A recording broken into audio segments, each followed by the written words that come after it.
Jammalamadugu Congress party కార్యాలయంలో నాయకులు సమావేశం నిర్వహించారు. కాంగ్రెస్ పార్టీ నియోజకవర్గ సమన్వయకర్తగా నియమితులైన సింగం శివమోహన్ రెడ్డి మాట్లాడారు.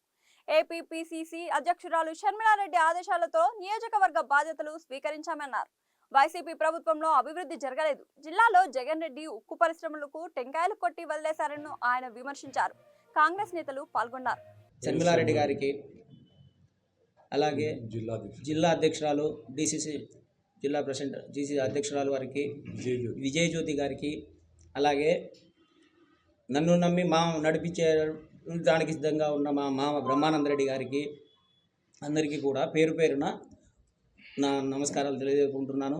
వైసీపీ గవర్నమెంట్ జగన్మోహన్ రెడ్డి గారు రాగానే మొత్తం రీటెండర్ అనడం, సోలార్ మీదనే ఫస్ట్ చేయడం, ఆ సోలార్కి సంబంధించి ఏపీలో ఇన్వెస్ట్మెంట్ చేయాలంటే కూడా పరిస్థితులు అనుకూలంగా లేవని చెప్పేసి ఏ ఒక్కరు కూడా సోలార్కి ఇన్వెస్ట్మెంట్ చేయడానికి రాకపోవడం, దాంతో మన పరిశ్రమలకు, మన ఇంటి గృహ నిర్మాణాలకు విద్యుత్ ఎఫెక్ట్ పడడం, ఇలా ఒకటి కాదు.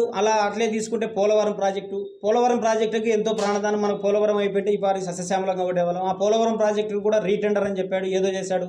అది పోయి పక్కన పెడితే మన కడప జిల్లాకు మన ఈ తాలూకాలో నిర్మించబడిన బ్రహ్మిణి స్టీల్ ఒకటి.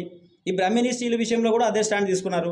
నేను టెంకాయ కొట్టిన తర్వాత, కొట్టడం అనేది లేటు జరగచ్చు, కొట్టిన తర్వాత విత్ ఇన్ ద డేస్లో పర్మిషన్స్, అప్రూవల్స్, శాంక్షన్స్ అయిపోవాలి, ఇమ్మీడియట్గా వర్క్ స్టార్ట్ అవ్వాలి. ఈ విత్ ఇన్ 2 years కాదు, 5 years కాదు, మన పీరియడ్లో ప్రొడక్షన్లోకి వచ్చేసి మన అభివృద్ధి చూపించాలి అని చెప్పేసి ప్రగల్భాలు పలికాడు. ఆ రోజు కొన్ని కోట్లు ఖర్చు పెట్టి, ఈ ఇబ్బందులలో ఖర్చు పెట్టి ఏదో చేశాడు. సరే, ఆయన పరిస్థితి.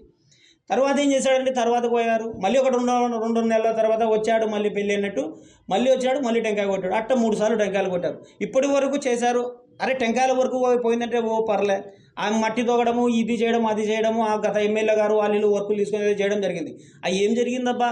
కనీసం అది వరకు చేయకపోయినా ఆ డబ్బులున్న ప్రజా డబ్బులు దుర్వినియోగం అయ్యేది కాదు. లేదు, కట్టినట్టు ఒక ఉపయోగం అని ఉండేది. ఇలాంటివి చాలా ఉన్నాయి. ఇలాంటి విషయాలు ఈరోజు పవర్ విషయాలు కూడా తెలుగుదేశం గవర్నమెంట్ కూడా బాగా చేస్తుందని విశ్వసిస్తే అప్పచెప్పారు గవర్నమెంట్లో. కాకపోతే వాళ్ళు కూడా ఇప్పుడు తీసుకున్న స్టాండ్ అయితే కరెక్ట్ అనిపించలేదు. కరెక్ట్ జనాలకు ఎవరికి కరెక్ట్ అనిపించడం లేదు. కరెక్ట్ దాన్ని ఒకసారి ఆలోచించుకోవాలి. వాళ్ళు కూడా కూటమి ప్రభుత్వం వాళ్ళది. ఒకరు స్టాండ్ ఆలోచన చేసినా ఇంకా 2 నాయకులు ఉన్నారు, వాళ్ళు కూడా ఆలోచించాలి. ఇప్పుడున్నది ఈ పరిస్థితుల్లో మళ్ళీ పబ్లిక్ మీద ఇంత భారం మోపడం అనేది ఏమాత్రం సబబు కాదు. ఏదో మనం ఒక 3 సిలిండర్లు ఇస్తున్నామని చెప్పేసి 3 సిలిండర్లకు 3,000 అయితే ఇక్కడ 30,000 కరెంటు బిల్లులు లాగడం అనేది ఎంతవరకు కరెక్ట్? ఇదైతే పూర్తిగా వ్యతిరేకిస్తున్నాం మేము కాంగ్రెస్ పార్టీ తరఫున. ఈ ప్రభుత్వం కూడా ప్రతి ఊరికి సంబంధించిన విషయాల మీద మేమైతే గట్టిగా గవర్నమెంట్ దగ్గరికి తీసుకెళ్తాం.